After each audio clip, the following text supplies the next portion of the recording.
It's good to see you again. You probably weren't expecting me today, but that's okay because today is not a review.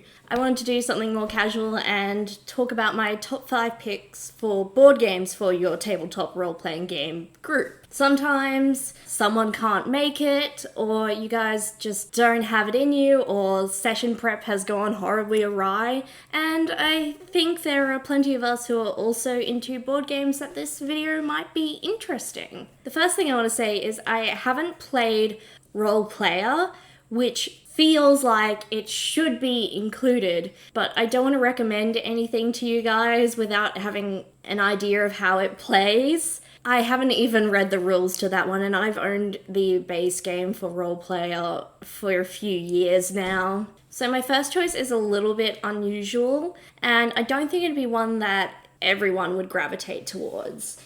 And it is Marrying Mr. Darcy. Now, I happen to have an English minor in my degree, and I happen to have a bit of a love for Austen, so perhaps I'm a bit biased. But I think this is a really cute, shorter game that perhaps, if someone's running late, you could really say have a quick game of this if you wanted. It plays for about 30 to 60 minutes, but I found if you know the rules, you can zip through it pretty quickly. There were two main things that made me think of this as a game that would be good for a tabletop role-playing game group to try out. For one, the different characters that you can play as have different sort of win conditions. Basically, in this game, you're an Austen heroine who's trying to get the best match for your character. The other mechanic that drew me to this was it involves some dice rolls. There's an element of luck in this game that sort of reminds me of the highs and lows of a role-playing game. The rest of the games that I'm going to suggest are probably going to be more traditional options. So my next one is Root, which is a very popular game. I'm sure a few people have heard of it. It's actually getting a tabletop role-playing game that will be coming out, I think, sometime soon, which I'm really excited to check it out when it does come out. What drew me to Root for tabletop role-playing gamers is that it's an asymmetric war game. Now, both board games and TTRPGs do have similarities and shared origins in wargaming. This game is sort of lighthearted on the surface, but is about bloody murder and warfare. In the base game, there's 4 different groups you can play as, and the thing that I like about them is all the different groups that you can play as in this wargame all have different mechanics. I think this sort of relates to how our characters that we play in TTRPGs are all unique, and no one functions exactly the same as the other. It also employs a map, and there's a little bit of strategy about how you move about the board, which is great for those who love using a battle map or are more into your tactical gaming experience. It's also a pretty quick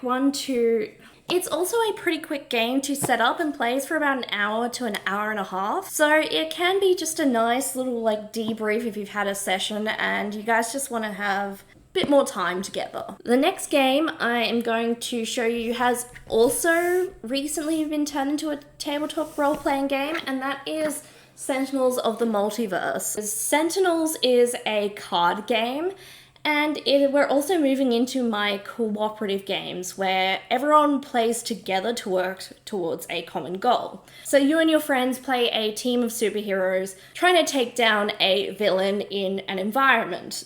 The villain and the environment are played by a deck that you just reveal cards on. Your characters, though, are also done with a deck, and every single superhero has their own interesting mechanics, and there's different levels of complexity to each hero. So I think it's a great game if you have people who, say, want to play a straightforward hit 'em hard character like they would in their campaign, or the people who really like mechanics and stacking on mechanic after mechanic and finding the best way to exploit for damage. I will say though, Sentinels of the Multiverse is, I think, going out of print.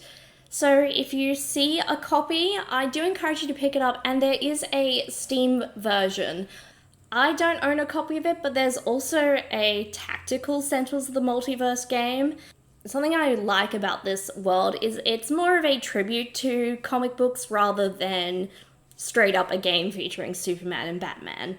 Everything's a little bit tongue-in-cheek, and the art in this game is gorgeous. In Fog of Love, it's a two-player game where you and someone else play out sort of a love story, and there are different phases to the game and different events. Something I really like about it is the players have the ability to win together, win separately, or lose completely. I also think it just provides really great roleplay opportunities as you draw cards that will tell you what your characters reveal in this stage of the game to each other. For people who really like the roleplay aspect of tabletop role-playing games, I definitely think this is a board game that is worth checking out. It is also on the slightly longer side of an hour to 2 hours, but it is just a really sweet game. So now we're on to the last of the board games I recommend checking out if you like tabletop role-playing games. That is Arkham Horror 3rd Edition.